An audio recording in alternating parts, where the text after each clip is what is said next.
Memorable moments in a shallow script. Released in March of 1963, this creature feature from director Alfred Hitchcock grossed over $8 million more than its $3.3 million budget. In her screen debut, Tippi Hedren stars as a young socialite who pursues a potential boyfriend to a small coastal town where birds suddenly begin terrorizing people.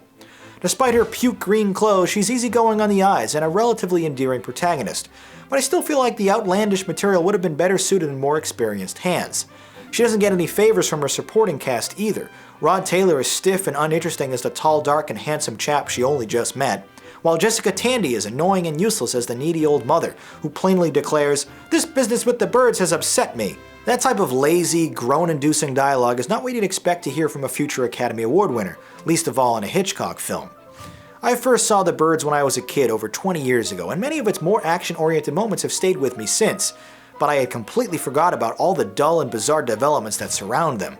Basically every character in Bodega Bay is a total moron paralyzed by fear, and when they're brave enough to take action, they willingly expose themselves to ferocious bird attacks for seemingly no reason. And the somewhat stilted dialogue doesn't help explain these weird character motivations either. Look! Hey! No touching allowed! Oh.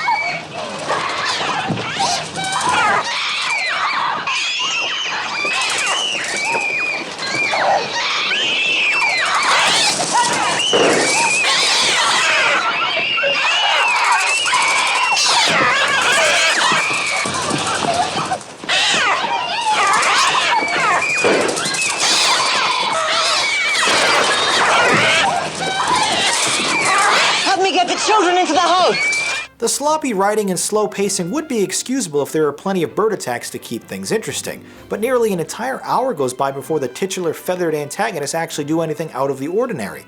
There's basically a 20-minute stretch where Hedren is just tracking down her new boy toy. No surprises, no contribution to the plot, just a woman slowly traveling to someone's house to say hello. All that being said, if you can't stay invested, there's some surprisingly nerve-wracking moments in the final act, like when Dakota Johnson's grandmother is literally being eaten alive by vicious seagulls in a locked attic. You can't help but feel powerless and horrified at what she's going through. Retroactively rated PG-13, the bird attacks here are surprisingly graphic, depicting copious amounts of blood. And while some of the bird puppets and projection screen effects aren't too convincing, they're still massively more realistic than the flying garbage found in 2010's Birdemic. This is thanks largely in part to a pioneering chroma key effect known as sodium vapor process, which uses a 2-pass yellow screen technique instead of the more conventional blue screen to create a more precise matte. Although it doesn't feature a musical score, the sound effects of the birds themselves are quite unsettling. Redeemable thanks to its lasting imagery and technical merits, The Birds disappoints with a slow screenplay and lame characters. I thought it was a good film. That does it for this individual review, but if you'd like to watch full episodes of Movie Night and submit your own reviews to be included on the show, please visit the Jogwheel YouTube channel. My name is Jonathan Paula, thanks for watching, and have a good movie night.